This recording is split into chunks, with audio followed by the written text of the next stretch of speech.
I imagine a quiet, humble hospital room where an elderly woman, aged 65, lies in bed, her face reflecting pain and exhaustion. Her son, a boy of 12, stands beside her with a glass of water, his expression serious and focused. The mood is heavy, marked by the woman's frailty, but there's an unspoken bond between them.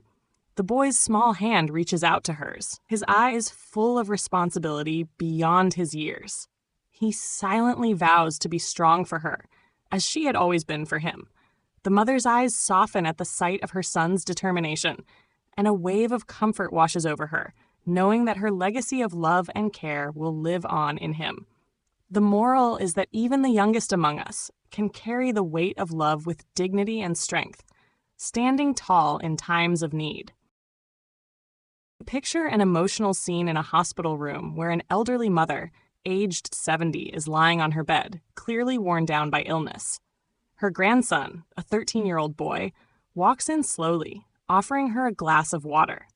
The room feels still, except for the gentle hum of the medical equipment. The boy looks at his grandmother, his heart heavy with the weight of goodbye, knowing that each moment with her is precious. She smiles weakly as she accepts the water, her eyes brimming with love and pride for the young man he's becoming. Despite the sadness, there's a deep sense of peace in the air. They exchange no words, but the silence speaks volumes. The moral is that love transcends the need for words, and the quiet moments of shared understanding often hold the most profound connection. I envision a hospital room where a 66-year-old grandmother lies in bed, exhausted from her illness, her wrinkled hands resting on the blanket.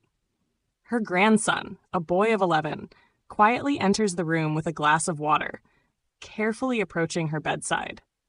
The room is filled with sunlight streaming through the window, creating a soft, warm glow.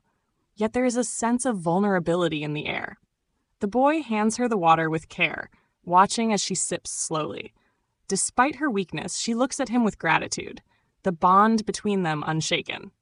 In his heart, he makes a promise to be strong, to care for her, and to make her proud. The moral is that even in moments of vulnerability, the love between family members remains unbreakable, offering comfort and strength when it's needed most.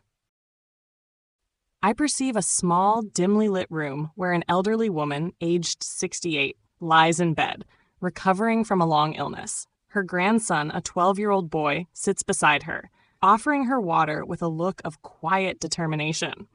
The air is thick with emotion, but the boy remains composed, not letting his worry show. He watches her carefully, making sure she's comfortable, his heart swelling with a protective instinct he didn't know he had. As she takes the glass, she gently squeezes his hand, silently thanking him for his presence. The room feels peaceful, despite the heaviness of the situation. The moral is that true care often comes in the form of silent acts of love, where words aren't needed to convey the depth of emotion and commitment shared between loved ones. I envision a poignant scene in a hospital room where a grandmother, aged 70, lies weakly in bed. Her grandson, a 13-year-old boy, stands nearby with a glass of water, his eyes filled with concern and quiet strength. The mood is tender, marked by the weight of responsibility that has suddenly fallen on the boy's young shoulders. As he hands her the glass, there's a moment of shared understanding between them, as if the roles have reversed, and now it's his turn to care for her. She smiles, not just at the water, but at the boy she sees growing into a man right before her eyes. The moral is that life is a series of cycles, and the care we give to others will one day be returned, often in ways we least expect.